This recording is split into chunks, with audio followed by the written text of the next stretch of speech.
Good evening, everybody. Thank you so much for joining our tonight's meeting of the Higher Purpose Forum. We really appreciate your participation in this very important meeting tonight.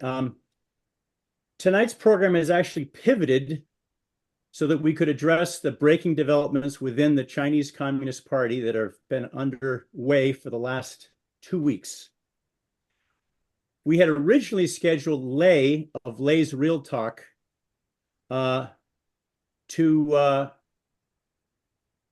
we originally scheduled later, but recent high-level CCP events demand our immediate attention. So consequently, Lei's Real Talk on foreign infiltration by the CCP has been rescheduled for Sunday, February 22nd. And we'll be sending out announcements for that meeting next week. But we are very pleased tonight that even though she won't be speaking as the primary speaker, she is here with us. And we've invited her to join us as a discussant, and she's graciously accepted our invitation. We're honored this evening to welcome Bill Gertz. Bill is a national security correspondent for the Washington Times. He is an internationally recognized expert and an author of 9 books, 3 of which are on China and the CCP. Bill will give a talk titled PLA Purges, Anti-Corruption or Preparation for War. And he will explain and analyze the consequential turbulence inside the Chinese Communist Party that was first reported in the PLA Daily on January 24th. And after Bill's 30-minute talk, it might be a little less than 30 minutes, we'll hear briefly from 2 discussants. The first will be Lei, who's the host of Lei's Real Talk. It's a very popular YouTube channel. It has over 425,000 subscribers, 85 million views. And about 82 million of those views were by me. I'm one of her biggest fans. And then Lei's been following these events very closely. So she'll have a lot to add to our conversation. And then the second discussant will be Dr. Thomas Ward. Dr. Ward has been following events in China for a long time, very closely. He was my professor. I was a student of his at HA International Graduate School. We studied many issues related to the events that are being discussed tonight. He's a professor of peace and development studies at HJ International Graduate School. He's the former president of HJI. And before that, for 18 years, he was a dean at the University of Bridgeport. And he's a distinguished scholar in conflict studies. Following Bill's presentation of the 2 discussants, then we'll have a discussion and a review of comments and questions that you might place in the chat, which will allow all of us to participate. And the meeting will conclude at 8 o'clock. So that's it for my introduction. Let's welcome Bill Gertz. Okay. All right. Okay. Am I live? Yeah, good. Hi, everybody. Yeah, thanks, James. Before I get into the topic, a little bit more about me. I've covered China issues for more than 25 years. It's the current focus of my reporting. I do 90% China security matters. I've traveled to China multiple times, all of them covering secretaries of defense since the late 90s, and once with Vice President Dick Cheney. And each time that I prepared for the trip, I was told by the Pentagon or the White House that they'd tell me, Bill, we're not sure the Chinese are going to let you in. The most recent trip was with Defense Secretary Jim Mattis, and they let me in. I went each time. And as we say in the news business, if you're not taking flack, you're really not over the target. Well, clearly I've been over the target, so they know who I am. And the further proof of this surfaced back in 2006 when Xinhua, the official communist news outlet, labeled me the #1 anti-China expert in the world. And clearly, I'm not Wow. anti-China. I tell them basically, I'm very much pro-Chinese people. My issue is with the corrupt and mafia-like Chinese Communist Party, which is responsible for the deaths of more than 60 million people and has never been held to account. So, my opening comment on the topic of whether Chinese Supreme Leader Xi Jinping's ongoing purge of People's Liberation Army leaders is this. Mao Zedong, the founder of Communist China, put the principle very bluntly in 1938. He said, "The party commands the gun, and the gun must never be allowed to command the party." In Communist China, ultimate authority lies with the party and not military commanders who control troops. She, since taking the top spot in the party and the military, has often called for the PLA to be subordinate to the party. It's a core issue for them. They fear it. And the evidence for this, I think, happened very early in Xi Jinping's tenure as supreme leader. He took over in 2012. And during that time, one of the first crises he's encountered was the case of Bo Xilai. And it's the affair of Bo Xilai was a major factional dispute within the Communist Party. And Bo Xilai was a regional party chief. And basically, his deputy, a guy named Wang Lijun, fled to a U.S. consulate. And then at that time, Bo Xilai visited the 14th Army Group in Yunnan. And this is a force that was linked to his father. And again, he's a princeling, the offspring of communist revolutionaries. So this action was really seen as an alarming display of an independent military collaboration. In effect, Bo Xilai was looked at as having his own army. And of course, this set in motion a major scandal. There was a dramatic standoff at the U.S. consulate where Bo Xilai's security forces squared off against pro-Beijing forces, and the pro-Beijing forces eventually won. Wang Lijun was given up. It could have been a good defector for us, but was given up. And Bo Xilai again was imprisoned. It was a major scandal. But now, regarding the downfall of the PLA's most senior officer, Zhang Youxia, he was vice chairman of the Central Military Commission. This is the ultimate authority in the party that controls the military. It was announced in late January that he was under investigation for political and legal crimes. Another senior general, Liu Zhangli, who was also chief of the Joint Staff, was also ousted. He's accused of taking bribes and undermining PLA development, and according to the official PLA newspaper, he's guilty of opposing Xi Jinping's plans for the military. Little has been said about Liu because the shock of Zhang is really amazing. He was the most senior general getting the boot. First off, we need to understand something very important about both the CCP and the PLA system. It's nearly opaque. Unlike free societies, the communist system is extremely good at secrecy.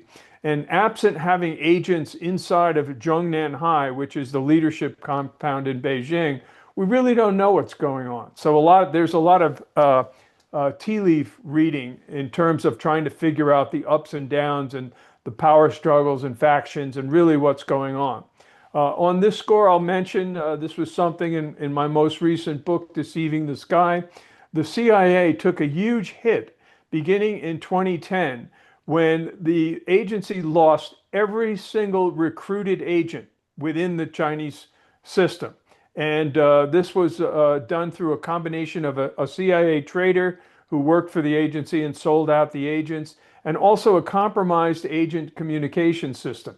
Many of these were killed or imprisoned, including they held public executions in a square so that all the assembled military or security people could see the execution.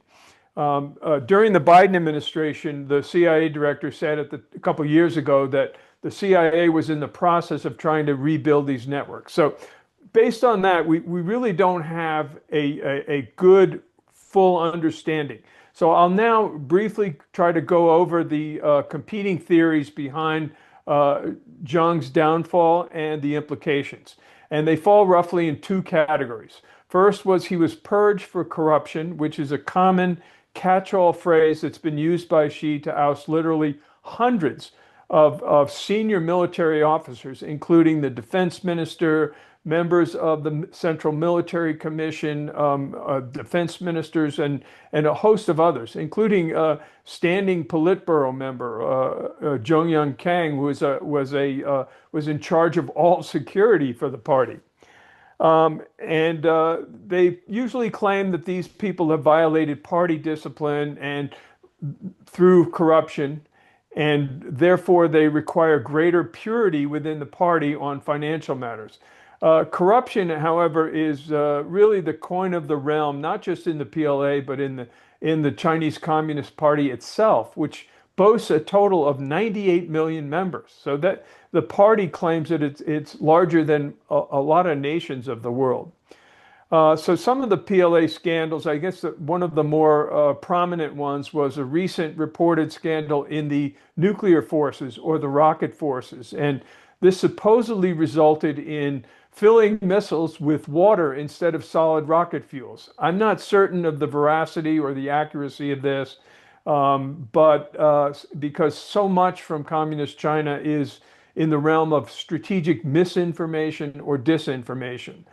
The second theory is the one I support, and that's that Xi's purge of Zhang and others is part of a deliberate preparation for producing what the communists are calling a strong military.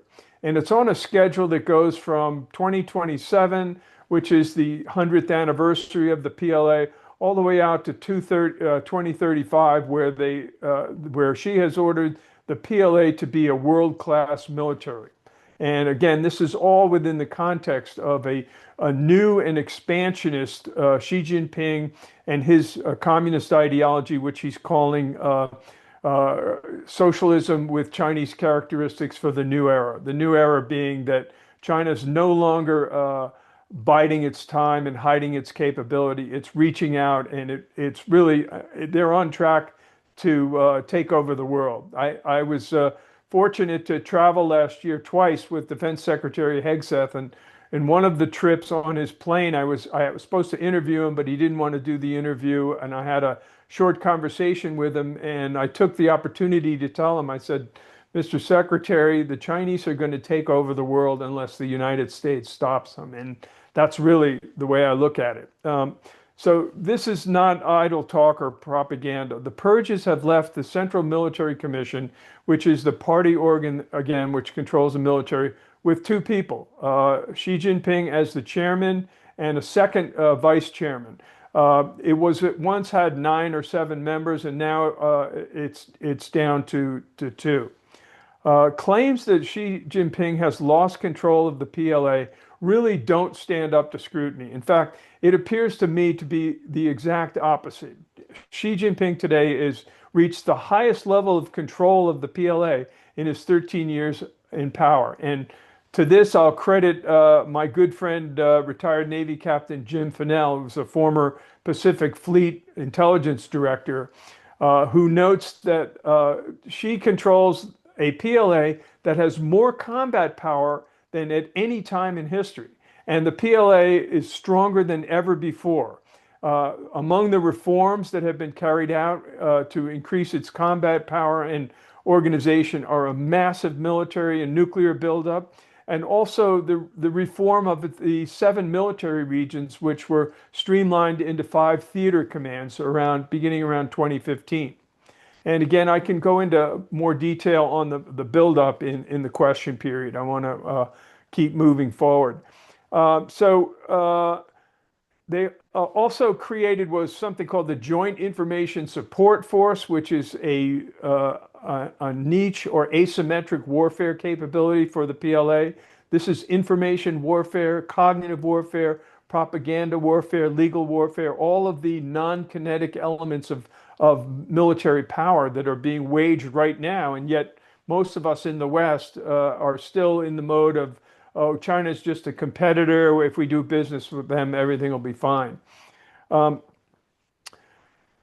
Despite all the facts of this buildup, we've seen a lot of commentary that is stating that the CCP and PLA are in a crisis. And as a result of that crisis, they're unable to really carry out a major military assault on Taiwan. And again, this is the top priority. And it came up just this week in the conversation between Xi Jinping and President Trump, where for the first time back in October when Trump met with Xi, the topic of Taiwan wasn't even discussed. But in this session, clearly Trump is trying to work a trade deal. He's trying to travel to China. He wants to establish better relations. And what happened? Xi Jinping told the president in no uncertain terms that Taiwan is the most important issue and that the U.S. should, quote, exercise prudence in U.S. arms sales to Taiwan. I can see what's coming. The Chinese Communist Party is going to use Trump's desire for a meeting and travel to Beijing and a reciprocal visit of Xi to the U.S. before the end of the year in order to curb U.S. arms sales to Taiwan and gain other important concessions on a key strategic Asian ally of the United States. And again, there's timing for Xi Jinping, which he calls the great rejuvenation of the nation. It has nothing to do with rejuvenation. It has to do with the expansion of the Chinese system and the replacement of the free and open democratic system that the U.S. is leading. That's the overall Chinese goal. To me, the idea of Xi losing power is a variation on a Chinese strategic disinformation campaign, which seeks to really mask what's going on. It's a offshoot of what I call the collapsus theory, and this idea is that China is going to collapse, and if it has economic problems, then we'll have a terrible situation where 1.4 billion people will be thrown into chaos and poverty. It's not real. It's just not real. The economic problems that China has today and whatever political problems are underneath the facade, it's a totalitarian system. It's not authoritarian. Everyone likes to say it's authoritarian. It has all the characteristics of totalitarianism. That is, complete control of the government, complete control on information, a worldview by a dictatorial, non-democratic party. So with that, the system in China not only remains intact, but it remains extremely strong. And so China has actually used this idea of a weakness. Don't pressure us because we could collapse. And it's also a reflection of ancient Chinese strategy. Sun Tzu, the ancient strategist, said, "When weak, feign strength. When strong, feign weakness." Right now, we're seeing the feigning of weakness, in my view. So a little bit on the U.S. view from Beijing, and this is from a source. Beijing is supposedly characteristically measured on the surface, though there's a clear undercurrent of attention to the purges. And the ouster of Zhang was characterized to me as less a sudden purge and more of an essential element of a broader consolidation and recalibration within the senior military and political apparatus. And again, they're often being cast as the Chinese internally focused on greater discipline, loyalty, and institutional alignment, rather than personal rivalries, despite outside observers looking for a deeper strategic signaling. So from a broader perspective, the purge of Zhang reinforces Xi's emphasis on control, predictability, and the primacy of the party over the PLA at a time of heightened external pressure and internal economic strain. Now, some analysts say that the purge success, the PLA is in turmoil, and this was I recently did a Fox News hit on this with Brett Baer, and they interviewed former Biden National Security Advisor Jake Sullivan, who said the PLA could not possibly now take a move against Taiwan if their command structure has been wiped out. But it's really not being wiped out. It's being upgraded. And okay, a word on the purported Zhang letter, which I know we'll get into in the discussion. Basically, there was an open letter supposedly from Zhang Jilin released to be released at the time of his arrest. The letter has been given extensive play on social media and vast circulation. The reality is, and I'm convinced that this letter is disinformation spread by either a foreign intelligence service or anti-communist dissidents outside China. Chris Chappell, who does an excellent job on his podcast, China Uncensored, says there is zero chance the letter is genuine. And I tend to agree with him based on my experience. It's just, as they say, it's, you know, we say in the news business, if it sounds too good to be true, it's probably not true. The letter states that Zhang confronted Xi Jinping over a lack of democratic centralism within the Central Military Commission, and it's designed to make Zhang Youshao look like a hero. But again, I think that this really doesn't stand up to the test. Okay, I'll try to wrap up here and we can get into the respondents. Also, I will add one official civilian view from a party member that I'll share. And this one privately, the CCP privately recognizes that Zhang Zhangster is clearly the highest ranking political purge of a military general since the ouster of PLA Marshal Lin Biao in 1971. Lin was the top military officer and he died in a plane crash fleeing China in 1971 after what CCP authorities claim was a failed coup attempt. And he was also, like Zhang, he was denounced as a traitor. So it really came as a shock to the system because Zhang had such close ties to Xi Jinping. They were boyhood friends, and both of their fathers were part of the Maoist revolutionary movement early on. Military action against Taiwan, according to the Beijing official, is said to be unlikely and not imminent, as the senior, despite the senior leader, military leader's dismissal. And again, the official says that there will be a temporary military leadership vacuum in the upper ranks until new officers are appointed, and it will cause a temporary disruption of operational continuity and military decision making. This is from a civilian CCP source.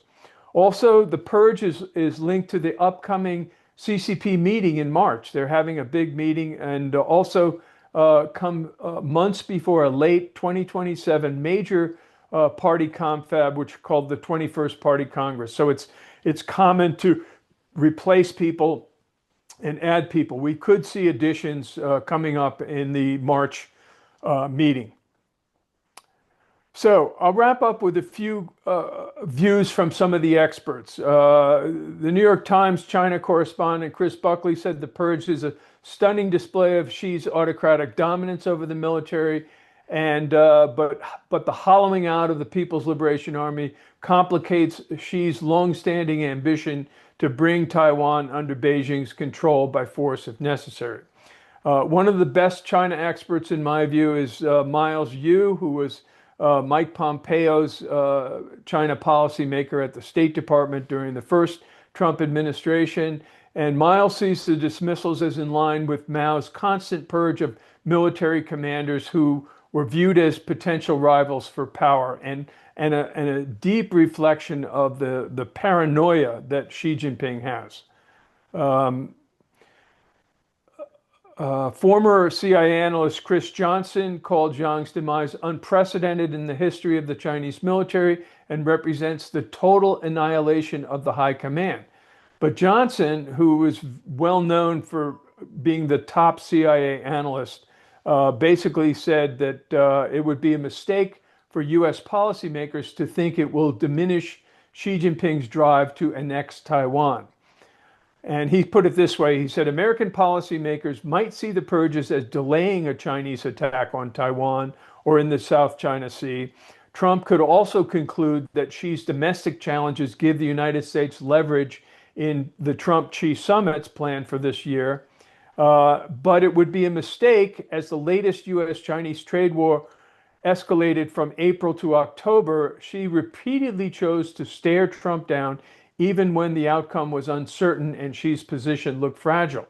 The mess in the PLA may have taken some of the shine off Chinese confidence coming out of October, but Xi still knows that he has powerful weapons, such as rare earths, to use if Trump pushes him too hard, which he's been doing.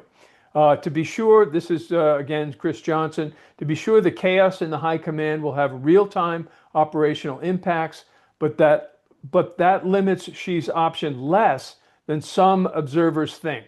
The PLA now has several military options that could be considered off the shelf in a crisis. In other words, they're ready to go right now.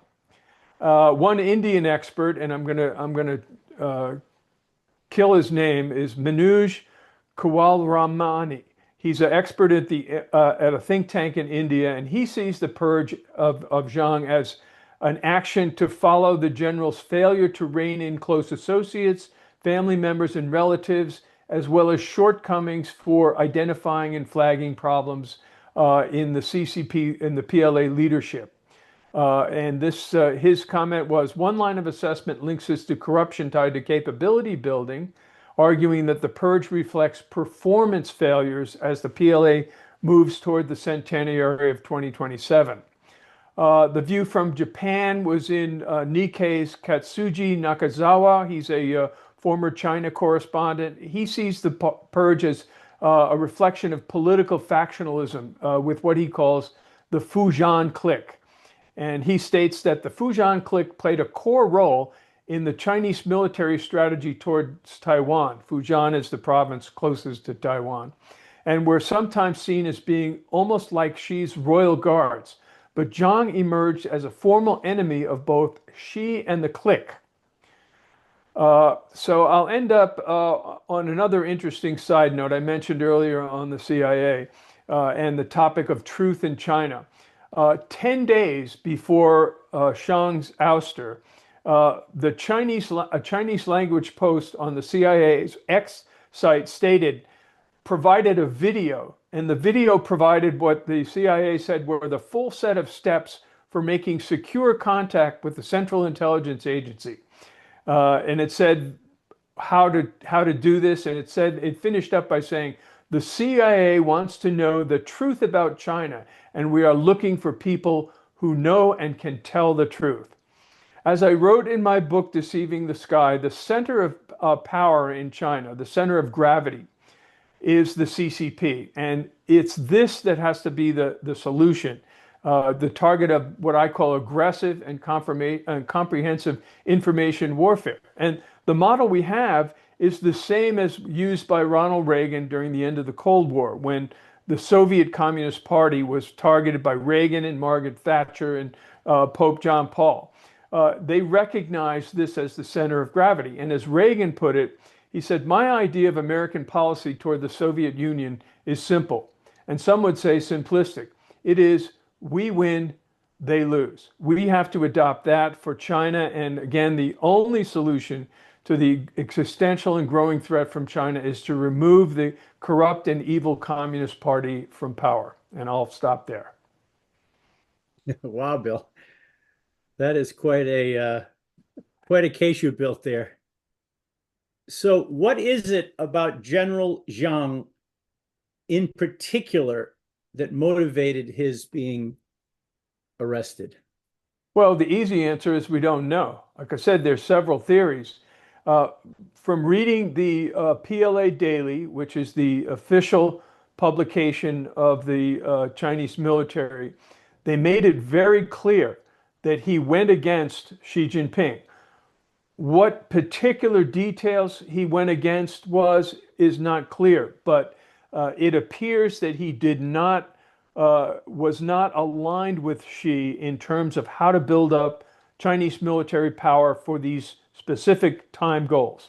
27 for be ready to take Taiwan by force, 2035 to be ready to be a powerful military. And Zhang was not aligned with that schedule. Yes. Okay. Well, thank you very much. It's really, you've presented a tremendous amount of information, a lot of good references, which is so interesting to hear about, way beyond what any of the rest of us have come across in our amateur following of these events. Now let's turn our attention to our first discussant. We're really happy to have Lei from Lei's Real Talk, who's listened to Bill and would love to hear from you, Lei. Oh, you're muted, Lei. You're sorry, you're muted.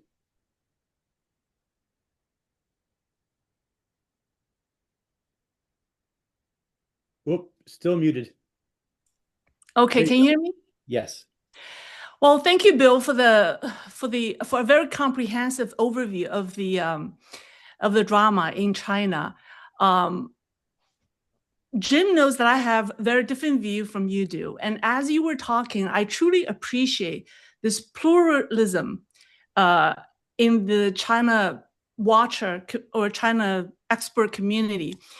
And I think it's actually very healthy and it's necessary because you hold the view that Xi Jinping is in absolute control, and this is his initiative, right, to show off his power, to take down, in order to show his absolute power, he took down Zhang Youxia. And I tend to have the view that because his power was challenged by Zhang Youxia, he took a gamble to take him down. As I think about it, the differences in our opinions is actually very, very healthy because from national security perspective from the United States, we need experts like you and many others to hold that view, to see Xi Jinping being in an absolute control and that the PLA is ready to go. Right. But if you hold the opposite view, if you have my view to think that, the PLA is collapsing, the command system is gone, there's nothing really to worry about the PLA or the war in the Taiwan Strait, and I think it could be a dangerous view. However, but that doesn't mean that, I mean, I can see where people are coming from, but that doesn't necessarily mean I agree with everything that people have seen.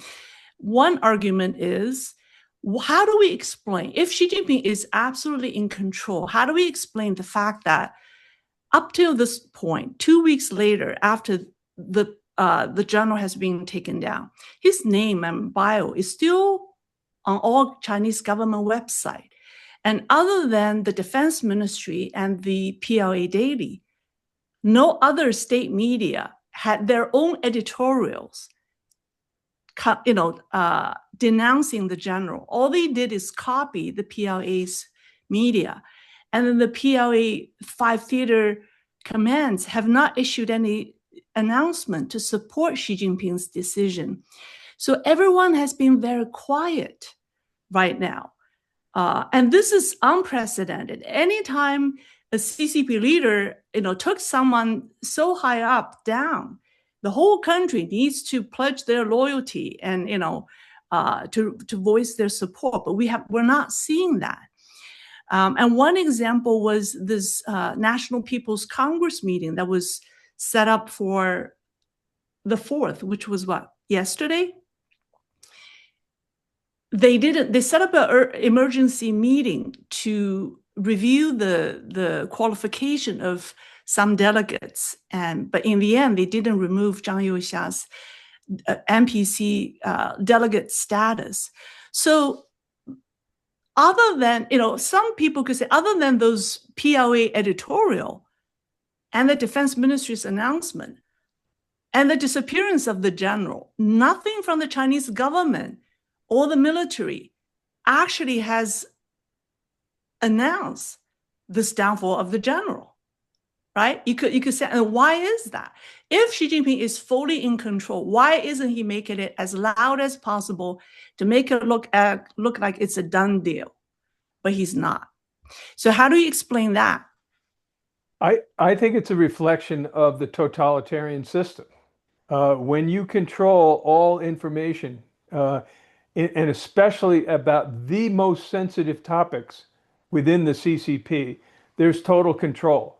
Censorship is now the Chinese people online and Weibo and others have found creative ways to circumvent that by using homonyms or things that sound the same and try to get it out. But it's clear that they've put a total clamp on information control. And as I said, that's one of the key features of a totalitarian system. They have absolute control on information. They want to control the narrative. They understand that how important this topic is, and we'll just have to wait and see. And now, in terms of whether his position, the way these corruption purges go is that they announce an investigation, and usually that's the first step in the process. But for all intents and purposes, both of these recent generals, they're finished. They're out. We don't know what their status is. We don't know where they are. We don't even know if they're alive. But they wait until a certain period of time, and then they will announce, perhaps maybe at the meeting in March, the upcoming meeting, that these people will be removed from the Chinese Communist Party and are under criminal investigation. And once that happens, then it's either a bullet in the back of the head or a lifetime in prison. Okay, and also, if Xi Jinping Xi Jinping before Zhang Youxia, he also took down, He Weidong, another vice chairman, right? And he also took down Miao Hua, his political director in political affairs. So, if he's so obsessed with war, why did he take down almost like 80% of his top generals? Because if you count how many full generals there are left in PLA today, there aren't that many left. They typically have 24 of full generals, active duty ones. Now people say they're down to 4. In fact, today they had a meeting. They have a New Year meeting where top PLA generals meet with the Beijing, the capital, the politicians in the municipal government of Beijing.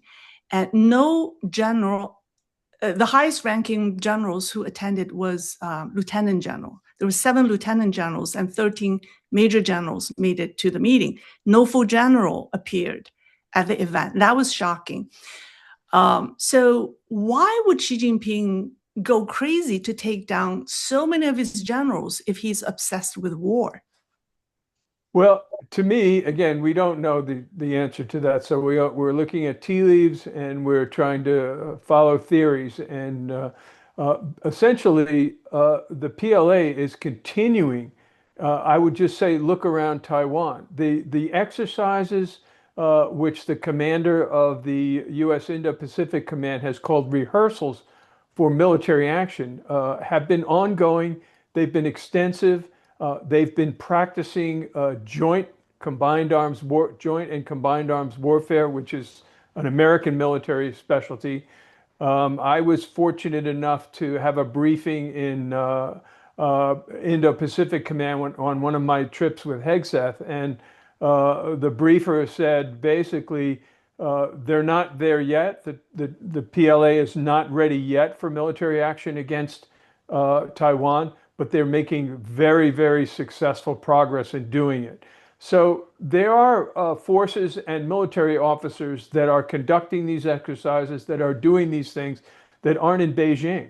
So I'd say it's probably a combination of Xi Jinping's paranoia about these generals having too much power, or more than likely it's because he's not satisfied with what they're doing in terms of getting the PLA ready to meet his goal, which the main goal is be ready for Taiwan action by 2027. What do you think is the impact on the morale, on PLA's morale, when so many high-ranking generals are taken down? Well, I think that more than morale, I don't think that the morale is such an issue as whether these generals, one of the big scandals in the past was pay for promotion. And that was a huge scandal that basically if you had money or connections, then you could get promoted. It wasn't based on merit. And that's one of the reasons that so these people who have risen up to the highest levels did so under that earlier system of corruption of promotions. Um, as for what the PLA morale is, I think that they've been highly ideologized. They've been forced to go much more into ideology and ideological training than they have before Xi Jinping. So they're really focused on building a really strong force. Now, the key weakness of the PLA is the bifurcated political commissar system versus professional military system. And there's always going to be friction there. That is one of the weakest command problems and a strategic vulnerability. They cannot they're working using artificial intelligence to rapidly make decisions that don't have to be vetted by political commissars whose job is political versus military versus professional military. Zhang Youxia was considered one of the more professional ones. He's one of the few generals who actually had some combat experience, and that was during the 1979 border skirmish with Vietnam. So his loss, again, was a surprise and a shock because he was deemed so close to Xi Jinping and also had some actual real-world combat experience, which most of the PLA doesn't have. Now, that said, they've got an impressive military buildup in terms of their navy, in terms of their advanced weapons, hypersonic missiles, cyber attack capabilities, anti-satellite and space warfare capabilities. These are military capabilities that the PLA is either equal to or advanced of the U.S. military. Okay, I'm gonna have to interrupt you. We've got Professor Ward in the bullpen already warmed up. We're going to now call him out onto the field to throw a few fastballs. Thank you. Anyway, I would have just been happy to listen to what you two were discussing. But just a couple of points. Maybe first, I'd like to make an observation and then invite your feedback on that, Bill, and then just 5 bullets that just very quickly, if you could share your observations on those things. I think that post the death of Mao and the trial of the Gang of Four, all the way up and through 1989, there was a kind of romanticism in the West concerning the expectation that actually somehow China might be able to go the way that some of the Eastern European republics went, and actually it would be able to experience democracy.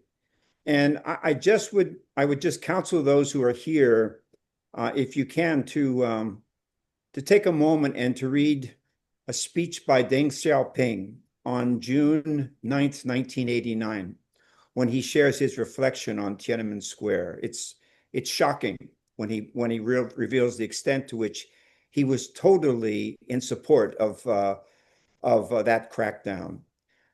So I guess my first question to you, Bill, is you've had a long history of somehow understanding that what a lot of people romanticized about. I mean, going back to the Clinton administration and the sale of certain things to China, you always kind of raised an aura of concern about those types of things.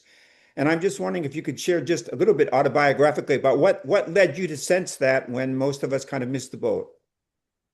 Yeah, I guess I'm just a hardcore Cold Warrior, going back to the Soviet days. I mean, basically, I understood, I really learned the rudiments of Marxist-Leninist ideology, and I saw that as long as the Chinese Communist Party was wedded to its Marxist-Leninist ideology, that you can make certain assumptions about their activities. I remember many years ago, I was doing some work on campus, and I hosted a guy named Dr. Fred Schwartz, and he headed something called the Christian Anti-Communism Crusade, and the title of his book was "You Can Trust the Communists to Be Communists." And I learned a lot from that. And basically, in terms of the Chinese, I could see the strategy. I followed the strategy very closely, but successive both Democratic and Republican administrations, they suppressed all discussion of China's ideology and its ideological roots and its ideological motivation. We didn't get the ex memorandum during the Cold War, which the sources of Soviet conduct, which were the basis for understanding the nature of the Soviet Union, that it was driven by communist ideology. We need to understand the sources of Chinese communist conduct. Without doing that, we'll never solve the problem. Thank you. It reminds me of the comment that the scholar on Stalin, I think he's at Stanford, the clever guy with a high voice. What's his name? Plotkin, he did 10 years of research inside the stacks of these libraries in Russia. And someone asked him, Professor, what did you learn in 10 years? What is the basic thing that you learned? And he said, I learned one thing. They were communists.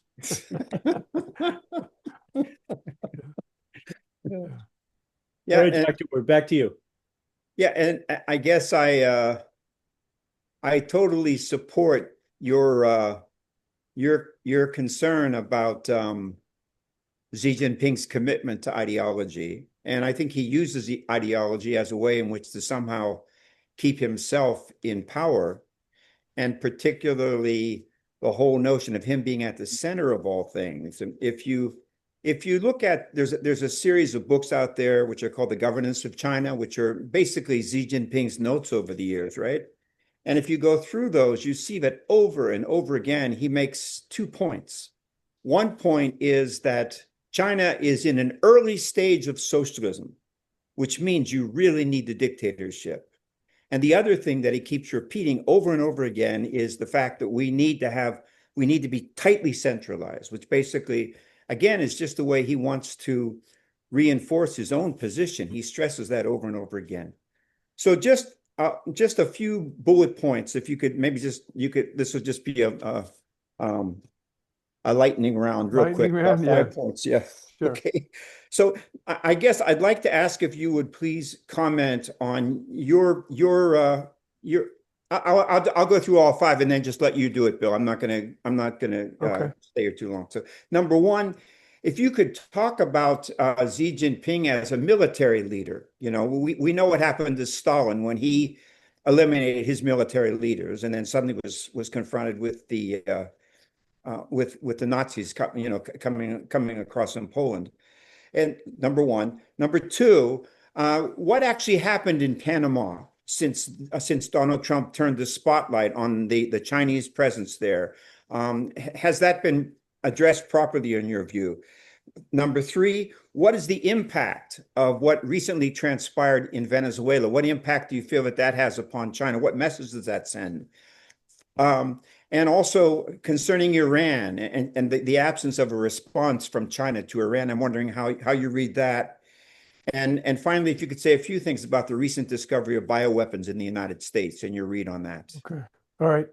Okay, that's good. I don't regard Xi as a seasoned military leader. In fact, the rap on him is that he's not a strategic thinker. That he's a true believer. This was somebody that was purged during the Cultural Revolution and thought it was a good thing.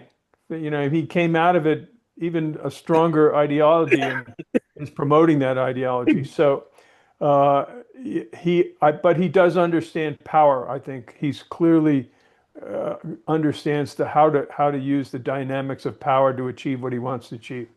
Panama, I just reported on that for the Washington Times this week. The High Court in Panama voided the contracts for the 2 Chinese-owned port facilities at either end of the Panama Canal, and this is a big victory for the Trump administration that wants to retake control of the Panama Canal because it's a strategic waterway. If the balloon goes up in a conflict with China, we need that canal to move military goods and other supplies to aid to the theater.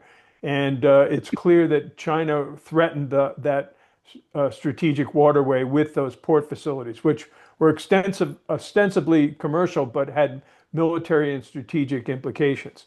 Impact on Venezuela, I don't have a good sense of it. I think it was a fantastic special operations thing. It showed a high level of military capability. The Chinese military conducted a special operations exercise shortly afterwards to try to show off its capabilities. It has very strong special operations capability. The message to Iran, I think China is very interested in keeping the U.S. focused on the Middle East or even the Western Hemisphere because their goal is regional hegemony first and then spreading that into global domination. And as for the bioweapons lab, I don't have a good handle on it. I covered a little bit of the California lab, which again, they found all these pathogens. And then the same guy was connected to the lab they found in Las Vegas. And as far as I can understand right now, this guy was in charge of making vaccines. So I think that it was business motivated, but it had a potential for, bad biological means.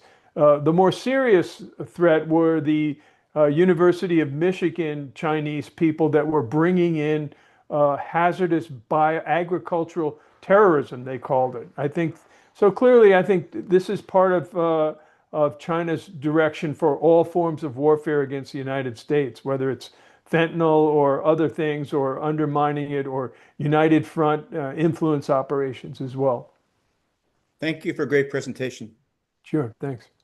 Bill, I'd like to raise a couple of questions that have come up in the chat. Okay. I think we still have a few minutes left. Yeah. One is from Roger Weatherall, and a number of people have said they're interested in discussing this question. Roger asked, is any of this shakeup in the PLA having an impact on China's allies, such as Russia and North Korea? How are they reacting to this? I don't see any indication that it's had a negative effect on that. In fact, just the opposite. The development of ties between the new axis of evil, which is China at the top, Russia alongside North Korea and Iran, is strengthening. And it's a huge, huge strategic problem for the U.S. I just was up until 2:30 in the morning last night reporting on a speech. Hold on a second. A speech by Tom DiNanno, who's the Undersecretary of State for Arms Control and International Security, and he talked about the challenges of deterring 3 nuclear powers now, which we have to do. We have China with an unconstrained breakout nuclear capability,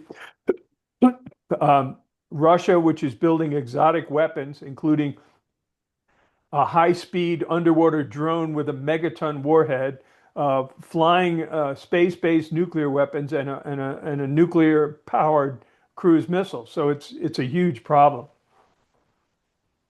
A lot of headaches. Here's a question from Thomas Sellover. Is there any significance to the anecdotal social media posts? I might also be interested in hearing about this from Lei.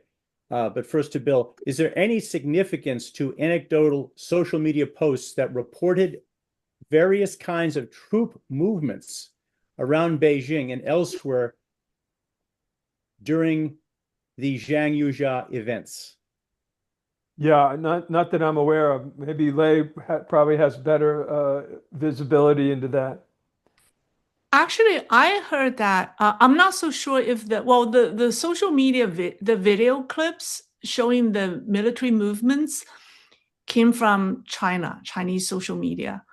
And I've heard that actually the discussions about the general's downfall or arrest is not banned on mainland Chinese social media platforms.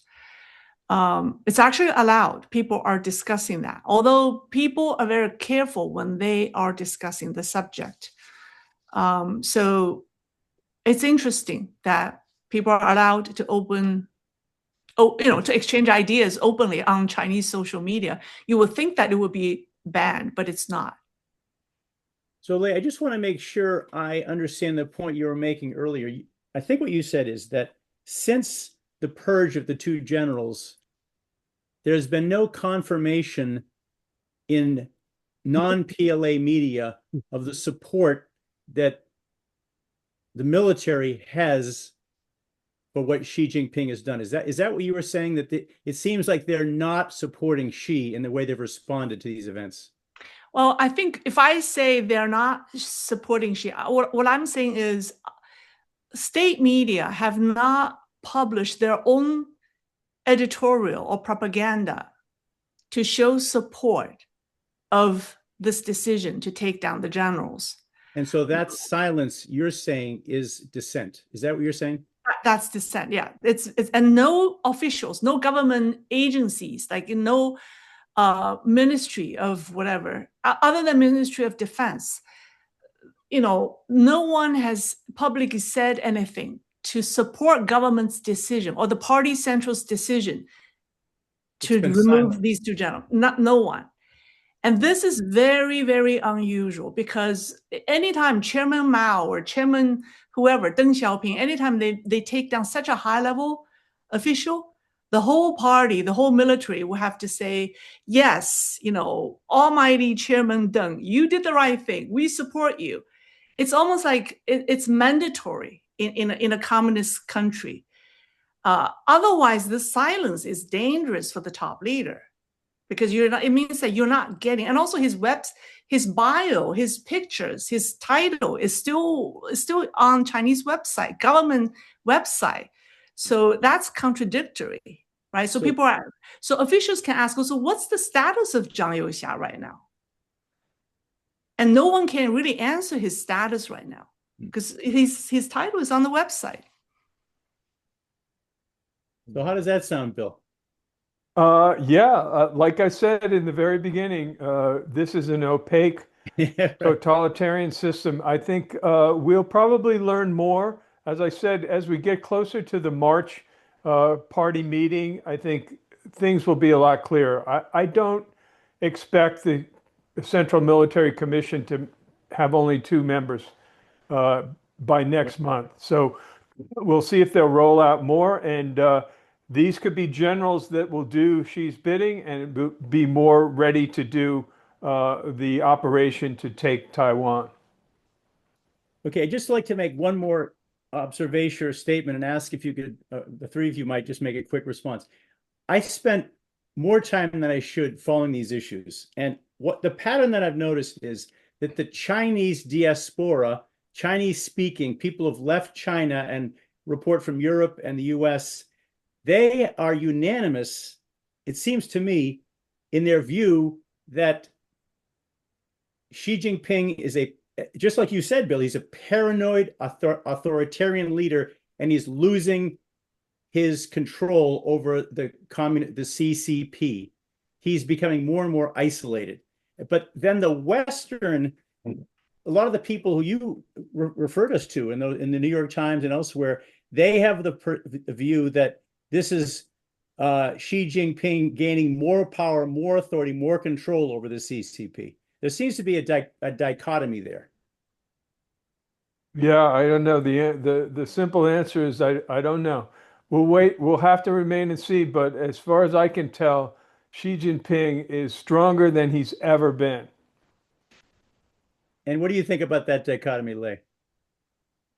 I think that dichotomy is actually a healthy one, because from Bill's perspective, I mean, if we swap our position, then we're really in trouble, right? So I think for national security experts like Bill, they need to be very careful in their assessment of Xi Jinping's power. So it will be very dangerous for them. It's very dangerous for them to prematurely say, "Oh yeah, Xi Jinping has lost power." So that's why they're very conservative in that judgment. Whereas for amateur people like me, we're picking every sign of weakness that Xi Jinping displays and trying to magnify it. And that's our job. And it's also important. So I think the truth is probably somewhere in between, you know? Okay, thank you. Well, let's have one final comment. We'll start with Dr. Ward, then Lei, and then we'll allow Bill, who have been so grateful, Bill, to have you with us, to offer your final thoughts, if you could. And then we'll close the meeting. Well, I really appreciated tonight's session. I'm grateful to hear more from Lei. Actually, Lei, James kind of turned me on to you, so I have had a chance to watch a couple of your programs since then. So now you're hooked. So I do. So anyway, I appreciate having a chance to hear more from you and your perspective. And I think your dynamic, your exchange between yourself and Bill Gertz was a healthy one and a useful one and a productive one, certainly for me.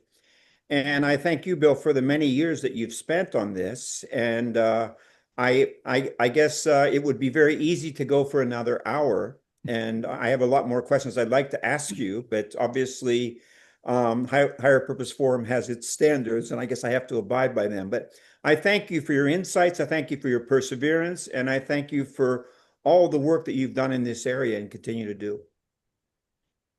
Well, Thomas, Dr. Ward, thank you very much also for being with us this evening. And I know Lei's got to go. So Lei, why don't you share us your final thoughts? Then I know you're going to turn your screen off. I know. Well, I just want to thank Jim for giving me this opportunity to be in the same program with Bill. It's an honor and a privilege. I'm a newbie to this. My advantage is my Chinese experience and Chinese language, but I'm not really a geopolitical analyst. So it's certainly a privilege to join this program. And Lei, I've heard you twice refer to Bill Gertz in your live streams. Right? Now I get to meet him, so it's great. Yeah. Thank you, Okay, Lei. Yeah. Thanks everybody for tuning in. Yeah, this was an important thing. I would like to point out that the turmoil, crisis, opportunity upgrading of the PLA also presents a valuable strategic opportunity for the U.S. If I were king, if I were president, I would be able to exploit this to create even more divisions within the Communist Party, again, which in military terms is the center of gravity for China's control. And who's to say that some intelligence service hasn't been behind some of these ousters of these PLA generals? I'm saying it offers an opportunity. The point is we need to evolve the Chinese Communist Party into the dustbin of history and through peaceful means and repeat what we did with the Soviet Union and create a non-threatening China that can be a normal nation that's part of the international community and supports the values and freedoms that we have today. Bill, did you just say you're running for president? Is that what you said? Thank you very much. Thank you very much. All right. Thank you, everybody. Thanks so much. Thanks. Thanks for the invitation, Jim. Thanks, everybody, for being with us. We had 80 participants. Wonderful. Thank you. Thank It was you, a wonderful presentation.